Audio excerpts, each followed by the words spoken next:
안녕하세요. 오늘도 오늘 하루도 귀한 날 허락하시고 생명도 허락하시고, 우리가 또 증인으로 살아갈 수 있도록 은혜 주신 하루를 즐겁고 행복하게 보내시길 바랍니다. 네, 예수님 어제 제가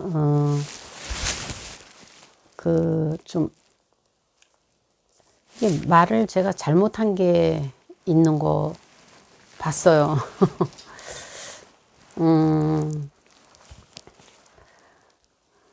뭐죠? 우리가 주님의 부활로 인해서 우리가 우리가 이렇게 새로 태어난 것을 제가 크리스마스라고 그렇게 얘기한 부분이 있더라고요. 그래서 제가 왜 그렇게 말을 했는지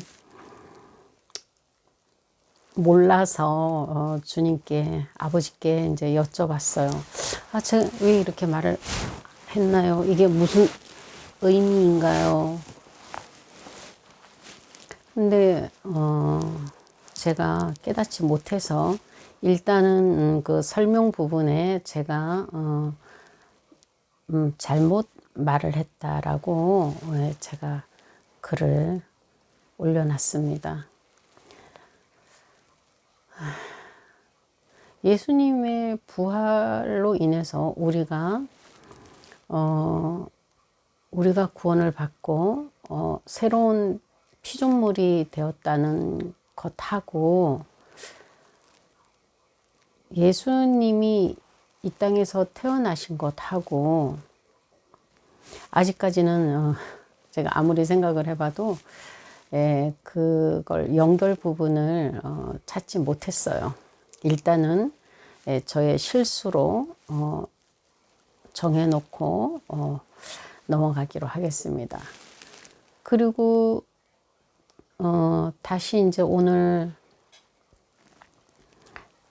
영상을 찍으려고 한 것은, 제가 우리가 예수님이 태어나신 게 굉장히 그 태어나신 이야기를 하자면 너무너무 많은데, 저는 그 2장 10절, 누가복음 2장 10절, 그 예수님이 우리의 큰 기쁨이고 좋은 소식이 된다는 그 부분을 좋아하는데, 그럼 그것을 제가 이제 여기에서 찾았어요. 찾은 게 아니고 제가 좋아한 게, 그분으로 인해서 우리가 그분이 이 땅에서 태어나심으로 인해서 우리가 구원을 받고, 또 우리가 하나님을 아버지라고 부를 수가 있고, 그리고 영원한 약속을 보장받고 받을 수 있고, 예수님이 태어나신 일로 인해서. 그리고 또 하나 제가 오늘은 이 부분을 또 말하고 싶어서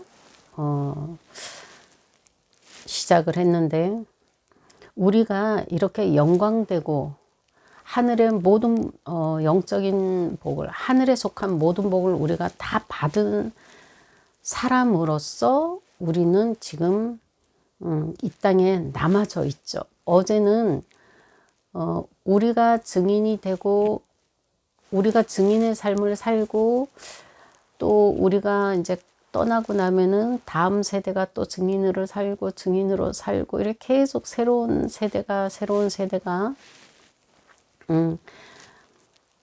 이렇게 이어져 가는 것이, 예수님이 죽으시고 부활해서 승천하시면서 제자들에게 너희가 나의 증인이 되라. 이제 내가 전도하던 것을 내가 하나님의 아들이라는 것을 세상에 보여준 것처럼 너희도 이제는 그게 너희 몫이다. 너희에게 남긴다. 그쵸? 제자들에게 그 사역을 남겨주시고 사도라는 이름을 부여해 주셨어요. 그리고 이제 사도들은 모든 곳으로 다니면서 예수님의 증인으로 살았어요. 근데 예수님의 증인으로 산다는 것은 편안하고 근심 걱정이 없고 부유하고 그냥 잘 먹고 잘 살고 편안한 그런 삶인가요? 예수님도 그렇게 사셨나요? 예수님은 하나님의 아들임에도 불구하고 예수님은 섬기러 온 자로 왔다. 섬기는 자로 왔다. 이렇게 말씀하시고 제자들에게도 너희도 나처럼 섬겨라. 왜 섬기라고 하시나요? 우리는 연약한 인간이다 보니까 누가 나한테 잘해주면 좋아해요. 가서 잘해주라는 거죠. 그리고 윗자리에 앉지 말고 아랫자리에 앉고 항상 양보하고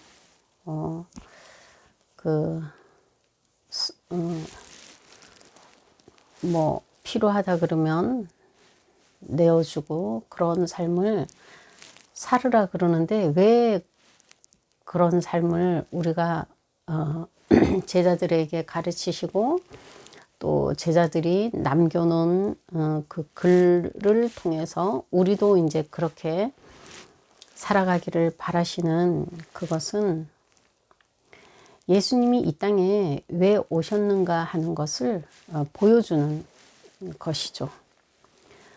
예수님이 이 땅에 오신 것은 아버지를 보여주기 위해서 오신 거죠. 아버지가 얼마나 사랑이 많으시고 얼마나 우리를 사랑하시고 그 사랑이 많으신 사랑을 우리에게 엄청나게 베푸셨죠. 자기 아들을 죽이는 자리까지 우리를 사랑하셨으니 뭐 그보다 더 큰 사랑이 어디 있습니까? 근데 우리는 뭐 그렇게까지는 할 수 없어도 누가 나에게 뭐 내 것을 훔쳐가거나 내 것을 빼앗아 가거나 나를 짓누르거나 나를 무슨 협박을 하거나 위협을 하거나 이런 것 가지고 시시하게 안 뺏기려고 아웅다웅 하지 말라는 거죠. 왜냐? 우리는 엄청난 것을 가지고 있는데 첫째는 하나님을, 이 창조주, 이 온 만물의 창조주를 내가 그분을 아버지라고 부른다는 거죠. 내 아버지라는, 그분을 내 아버지라고. 내 아버지. 이 아버지라고 부른다는 것이 엄청 대단한 거겠죠. 뭐 우리나라의 어떤 재벌 보고 내가 아버지라고 부르는 것만 해도 참 엄청나죠. 어떤 한 나라의 왕을 영국에 만약에 왕이 지금 엘리자베스는 이제 죽었지만 우리나라에도 뭐 옛날에 그 왕들 있었을 때 그 왕을 내가 아버지라고 부르는 것은 엄청난 특권이에요.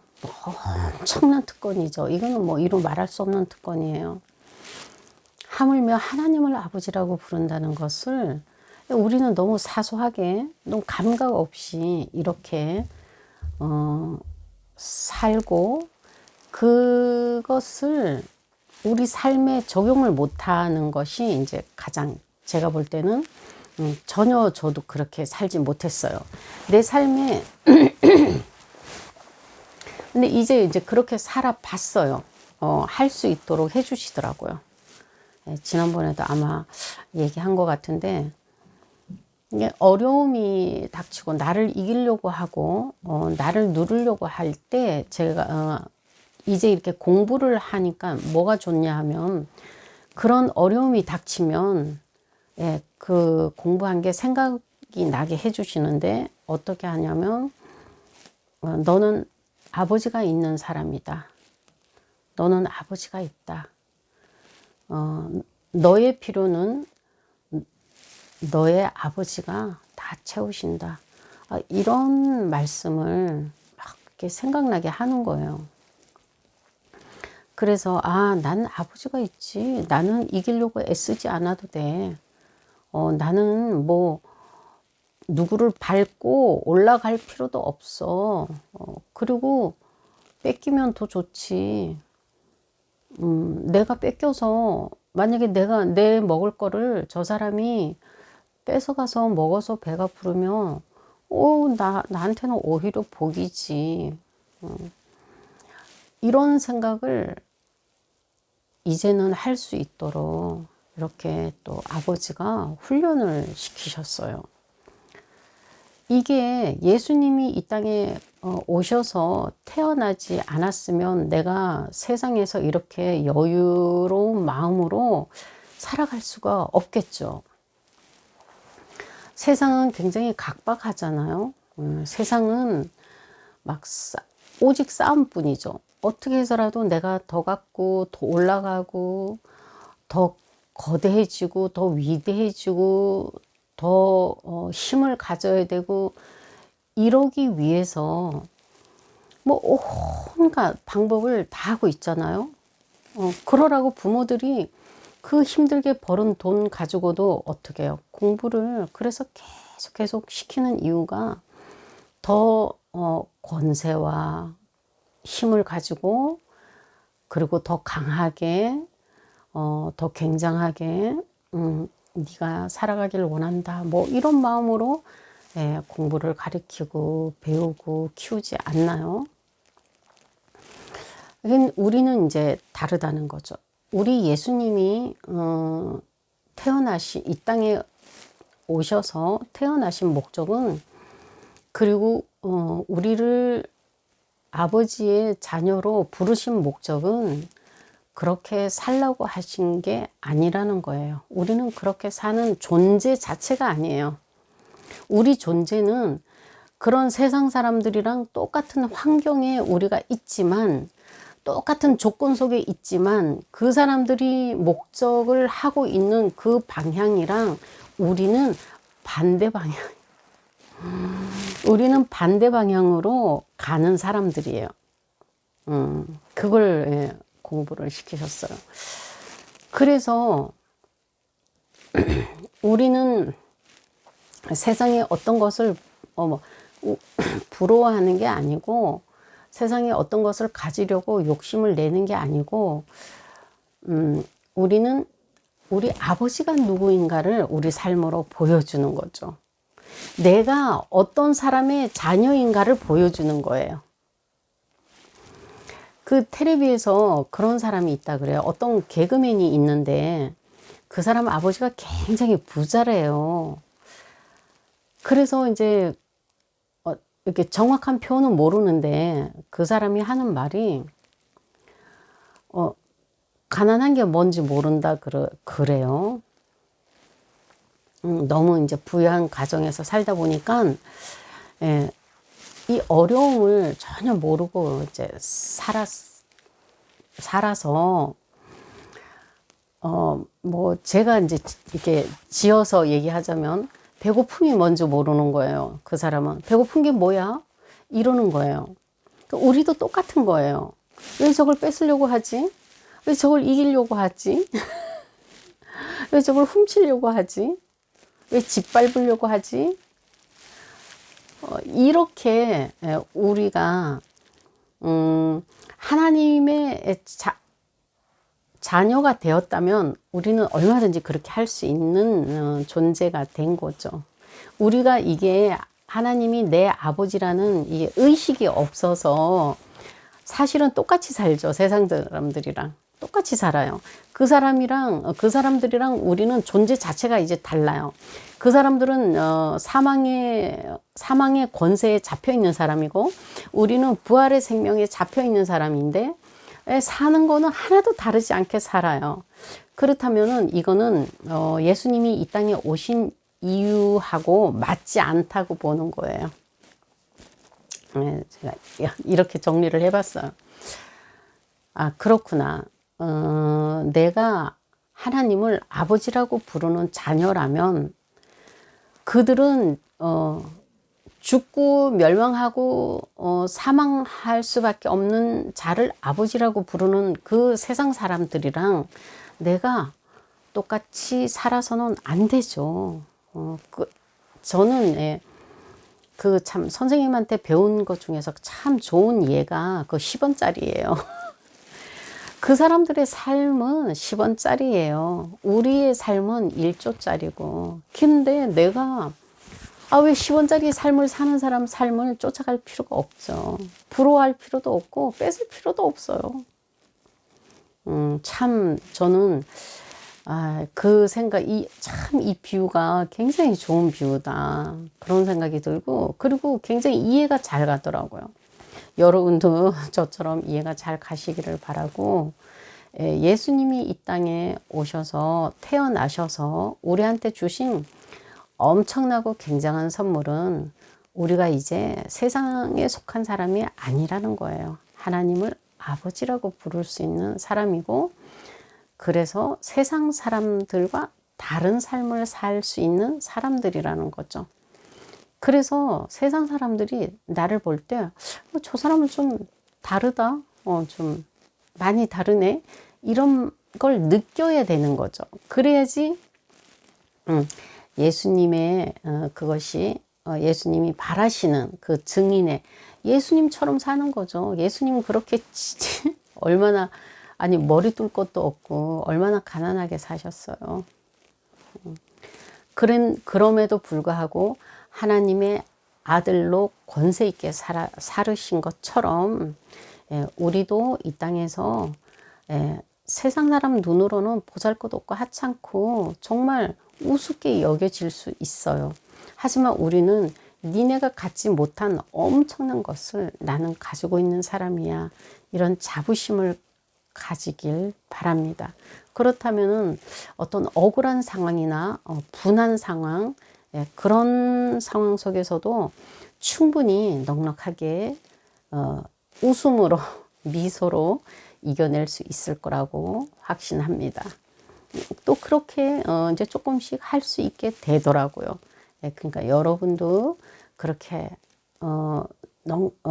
세상에 사로잡히지 않고 부활의 생명에 사로잡힌 아버지의 하늘에, 우리 아버지가 하늘에 계시는 그 아버지의 자녀답게 살아가는 여러분들이 다 되시기를 축복합니다. 감사합니다.